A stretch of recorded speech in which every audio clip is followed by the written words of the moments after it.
একটা সুন্দর দৃষ্টান্ত হচ্ছে আবু লাহাবের ইতিহাস। আবু লাহাব তিনি নবীজি মোহাম্মদ সাল্লাল্লাহু আলাইহি ওয়াসাল্লামের চাচা ছিলেন। এই নামটা আসলে তাকে দেওয়া হয়েছে, যার মানে ধ্বংসের পিতা। আর সে ছিল নবীজির ঘোর শত্রুদের একজন। যখনই কাউকে দেখতো নবীজির সাথে কথা বলছে, সে অপেক্ষা করত। যখন নবীজি চলে যেতেন, লোকটির কাছে গিয়ে জিজ্ঞেস করত, নবীজি কি বলেছে? সে কি কালো বলেছে? এটা সাদা। সে কি দিন বলেছে? না, এটা রাত। সে নবীজির বিপরীত বলতো। নবীজির চিরশত্রুদের একজন ছিল সে। সে রাস্তায় চলতে চলতে অনেক সময় মিথ্যে কথা বলতো নবীজিকে ভুল প্রমাণ করার জন্য। আর পবিত্র কোরআনে একটা সূরাই আছে, সূরাটির নাম লাহাব, অধ্যায় 111, যা আমরা সবাই ভালোভাবে জানি। সালাত অনেকবার পড়া হয়, তাব্বাত ইয়াদা আবি লাহাব ওয়া তাব ইত্যাদি। এই সূরাতে উল্লেখ আছে যে আবু লাহাব এবং তার স্ত্রীকে দোজখের আগুনে পোড়ানো হবে। তার মানে কখনোই মুসলিম হবে না তারা, কখনোই ইসলাম গ্রহণ করবে না। এই সূরা নাজিল হয়েছিল আবু লাহাবের মৃত্যুর 10 বছর আগে। যখন এই সূরা নাজিল হলো, একটা কাজ আবু লাহাব করলে, ইসলাম গ্রহণ করলে কোরআন ভুল প্রমাণিত হয়ে যেত। অথচ তার অনেক সাহাবী আর বন্ধুরা সেই 10 বছরের সময় ইসলাম গ্রহণ করেছিল। আবু লাহাব পরবর্তীতে 10 বছর পর বদরের যুদ্ধে মারা গেল। 10 বছর সময় হাতে ছিল তখন। এই 10 বছরের নবীজি তাকে নিয়মিত আহ্বান করতেন ইসলাম গ্রহণ করতে, তাহলে কোরআন ভুল প্রমাণিত হতো। খুব সহজ বিষয় ছিল, শুধু বললেই হতো আমি একজন মুসলিম, এতটুকুই। মুসলিমের মতো তাকে আচরণ করতে হতো না, তাকে নামাজ পড়তে হতো না, শুধু বললেই হতো যে আমি মুসলিম, যথেষ্ট। কোরআন ভুল প্রমাণিত হয়ে যেত। সহজ বিষয়, খুবই সহজ। অনেক সময় নবীজির বিরুদ্ধে মিথ্যে বলেছে, আরেকবার বললেই তো হতো, কোরআন মিথ্যে প্রমাণিত হতো।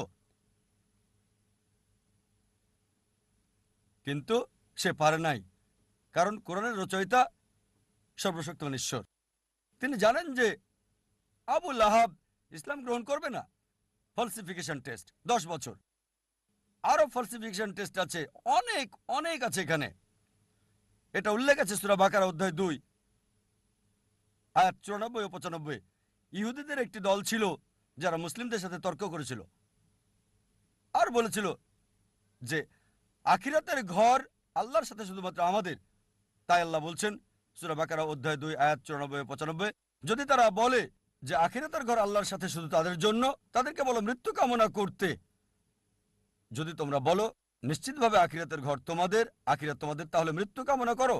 এই আয়াত আরো বলছে তারা কখনোই মৃত্যু কামনা করবে না, কখনোই না। একটা মাত্র কাজ ইহুদিদের করতে হতো, কোরআনকে ভুল প্রমাণ করার জন্য বলতে হতো আমি মরতে চাই। সহজ ছিল, মরার দরকার ছিল না। এমন না যে আত্মহত্যা করতে হবে, নিজেরা নিজেদের স্তব্ধ করবে। একটা বিষয় বললেই হতো আমি মরতে চাই। সহজ ছিল। কোরআনকে ভুল প্রমাণ করতে বলতে হতো আমি মরতে চাই। 3টি শব্দ কোরআন ভুল প্রমাণিত হয়ে যেত। আল্লাহ বলেছেন সূরা বাকারা অধ্যায় 2 আয়াত 95 ও 96, তারা কখনোই মৃত্যু কামনা করবে না, তাদেরকে যদি 1000 বছরও বাঁচতে দেওয়া হয়। সহজ ছিল, খুবই সহজ ছিল কোরআনকে ভুল প্রমাণ করা। এই দুটো ফলসিফিকেশন টেস্ট হলো অতীতের ফলসিফিকেশন টেস্ট। আমাকে বলতে পারেন ভাই জাকির, এখন কোরআনকে ভুল প্রমাণ করতে চাই, এখন কিভাবে করব? এখন কি এটা করা যাবে? হ্যাঁ, সবার জন্য সুযোগ আছে। আল্লাহ বলেন সূরা মাইদা অধ্যায় 5 আয়াত 82 যে বিশ্বাসীদের জন্য তাদের আপনজন হচ্ছে ওই সমস্ত লোক যারা বলে আমরা খ্রিস্টান, আর ঘোর শত্রু হলো ওই সকল লোক যারা বলে আমরা ইহুদি আর মূর্তি পূজারী। কোরআন বলছে বিশ্বাসীদের ঘোর শত্রু হচ্ছে ইহুদি আর মূর্তি পূজারীরা, আর বিশ্বাসীদের কাছে লোক যারা বলে আমরা খ্রিস্টান।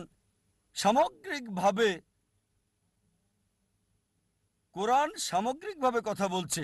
অনেক ইহুদি আছে যারা ইসলাম গ্রহণ করেছে, হয়তো অল্প কিছু ইহুদি যারা খ্রিস্টানের চেয়ে ভালো, তবে সামগ্রিকভাবে কোরআন বলছে ইহুদিরা হচ্ছে মুসলিমদের শত্রু সামগ্রিকভাবে, আর খ্রিস্টানরা কাছাকাছি। একমাত্র বিষয়, কোরআনকে ভুল প্রমাণ করার জন্য পৃথিবীর সব ইহুদিরা একত্রিত হয়ে যদি বলতে পারে, ঠিক আছে চলো আমরা মুসলিমদের প্রতি ভালো হয়ে যাই কয়েক বছরের জন্য, খ্রিস্টানদের চেয়ে ভালো হবে, কোরআন ভুল প্রমাণিত হবে। খুব সহজ, পৃথিবীর সব ইহুদিরা একত্রিত হয়ে যাক ৩-৪ বছরের জন্য আর মুসলিমদের বন্ধু হয়ে যাক, তাহলে বলতে পারবে কোরআনের এই আয়াত সূরা মাইদা অধ্যায় ৫ আয়াত ৮২ ভুল। তারা এটা করবে না, এটা করতে পারবে না কখনোই। সহজ। আরো ফালসিফিকেশন টেস্ট রয়েছে। হয়তো বলবেন যে আমি ইহুদি না, তাহলে কিভাবে প্রমাণ করব যে কোরআন ভুল? আল্লাহ এই সুযোগ সবাইকে দিচ্ছেন। আল্লাহ পবিত্র কোরআনে বলেছেন সূরা ইসরা অধ্যায় ১৭ আয়াত ৮৮, তারা বলে সে এটা রচনা করেছে, চেষ্টা করো আরেকটা কোরআন তৈরি করো। তুমি মনে করো মানুষ রচনা করেছে? এর মতো একটা কোরআন রচনা করো। চ্যালেঞ্জ দেওয়া হয়েছে সূরা তুর অধ্যায় ৫২ আয়াত ৩৪-এ। আল্লাহ তাআলা চ্যালেঞ্জ করেছেন যে এর মতো একটা কোরআন রচনা করো, কখনোই তোমরা তা করতে পারবে না। এমনকি যদি সব জিন এবং মানুষ জাতি একত্রিত হয়, তারা কোরআনের মতো আরেকটা রচনা করতে পারবে না আল্লাহর সাহায্য ছাড়া। এটা একটা চ্যালেঞ্জ। আবার আল্লাহ এই চ্যালেঞ্জকে সহজ করে দিয়েছেন। আল্লাহ বলেন সূরা হুদ অধ্যায় ১১ আয়াত ১৩, তারা বলে সে এটা রচনা করেছে, ১০টা সূরা রচনা করো এর মতো করে। সম্পূর্ণ কোরআন না, এটা কঠিন, বাদ দেন, এটা ওই চ্যালেঞ্জটা কঠিন। 10টা সূরা রচনা করো কোরআনের মতো। যে কাউকে সাহায্যের জন্য ডাকো আল্লাহ ছাড়া, কখনো এটা তোমরা করতে পারবে না। আল্লাহ চ্যালেঞ্জটাকে আরো সহজ করে দিয়েছেন, খুবই সহজ। সূরা ইউনুস অধ্যায় ১০ আয়াত ৩৮, তারা বলে সে এটা রচনা করেছে, এর মতো একটা সূরা রচনা করো। একটা, পুরো কোরআন না, 10টা সূরা না, একটা সূরা এর মতো।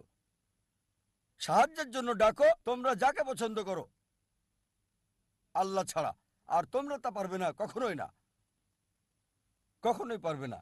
এবার আল্লাহ চ্যালেঞ্জটাকে সহজ করে দিলেন। আল্লাহ বলেন সূরা বাকারা অধ্যায় ২ আয়াত ২৩ এবং ২৪-এ, আল্লাহ বলেন وإن كنتم في ريب مما نزلنا على عبدنا, যদি তোমরা সন্দেহ করো যা আমি নাজিল করেছি আমার বান্দার প্রতি সময়ে সময়ে, فأتوا بسورة من مثلي, একটা সূরা রচনা করো কিছুটা এর মতো করে। من مثلي, এটা মিসলি না, মিম মিসলি, মানে কিছুটা অনুরূপ, ঠিক কোরআনের মতো না। চেষ্টা করো, রচনা করো একটা সূরা কোরআনের মতো করে। من مثلي وادعوا شهداءكم من دون الله إن كنتم صادقين. আর সাহায্যের জন্য ডাকো তোমাদের যে কেউকে সাক্ষী রাখো আল্লাহ ছাড়া, যদি তোমরা সত্যবাদী হও। فإن لم تفعلوا তবে যদি তোমরা না পারো, ولن تفعلوا, নিশ্চিত যে তোমরা পারবে না, তাহলে ভয় করো সেই আগুনকে যার জ্বালানি হবে মানুষ ও পাথর। তোমরা তা করতে পারবে না এবং নিশ্চিত তোমরা তা করতে পারবে না। তাহলে ভয় করো সেই আগুনের যার জ্বালানি হবে মানুষ এবং পাথর। এটা হলো চ্যালেঞ্জ। চেষ্টা করে একটা সূরার কিছুটা মিল করে রচনা করো। হয়তো বলবেন সত্যি যদি এটা পরীক্ষা হয়ে থাকে তাহলে সূরাও রচনা করতে হবে আরবিতে। তাই বলবেন ভাই জাকির আমি আরবি জানি না, তাহলে কিভাবে পরীক্ষায় অংশগ্রহণ করব? ঠিক আছে, যদি কোরআনের মতো সূরা রচনা করতে হয় এটা আরবিতে হতে হবে, ইংরেজিতে হবে না, ফ্রেঞ্চ হবে না, হিন্দি হতে পারবে না, উর্দু হতে পারবে না। অনেকে চেষ্টা করেছে, চেষ্টা করে নাই তা না, শত শত লোকজন চেষ্টা করেছে আর তারা চরমভাবে ব্যর্থ হয়েছে। তারা চেষ্টা করেছে তবে বাস্তবতা থেকে অনেক দূরে। অনেকে চেষ্টা করেছে, অনেকের কথায় বইয়ে উল্লেখ আছে, তবে তাদের সবাই চরমভাবে ব্যর্থ হয়েছে। এখন হয়তো বলবেন ভাই জাকির আমি আরবি জানি না, ইহুদিও না, কিভাবে আমি কোরআনকে ভুল প্রমাণ করব? অনেক ফালসিফিকেশন টেস্টে আছে। আর একটার কথা বলবো, সেটাতে সবার জন্য সুযোগ আছে। আলোচনা শুরু করেছি কোরআনের একটা আয়াত দিয়ে। সূরা নিসা অধ্যায় ৪ আয়াত ৮২-তে বলা হয়েছে أفلا يتدبرون القرآن ولو كان من عند غير الله لوجدوا فيه اختلافا كثيرا. তারা কি কোরআন নিয়ে ভাবে না আল্লাহ ছাড়া যদি অন্য কারো কাছ থেকে আসতো, অন্য কারো কাছ থেকে সর্বশক্তিমান ছাড়া তাতে অনেক অসঙ্গতি পাওয়া যেত। তাই যদি কোরআনকে ভুল প্রমাণ করতে চান, একটা কাজই আপনাকে করতে হবে, একটা মাত্র অসঙ্গতি বের করে দেখাতে হবে।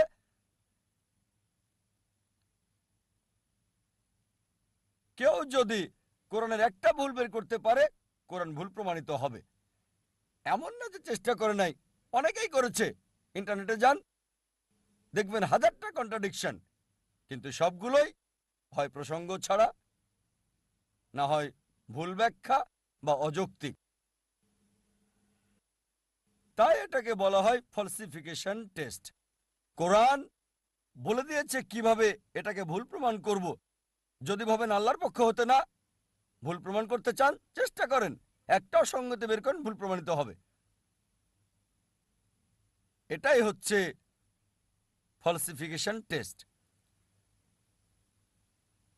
যে কোনো মানুষ যে আল্লাহকে বিশ্বাস করে অবশ্যই একমত হবে, যদি সে যুক্তিবাদী হয়।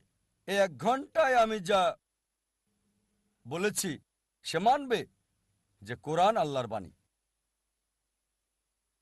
তাহলে যে ঈশ্বরে বিশ্বাস করে না তার ব্যাপারে কি হবে? যদি কেউ ঈশ্বরে বিশ্বাস নাই করে, তাহলে কোরআন আল্লাহর বাণী, এই প্রশ্নটা আসবে কি করে?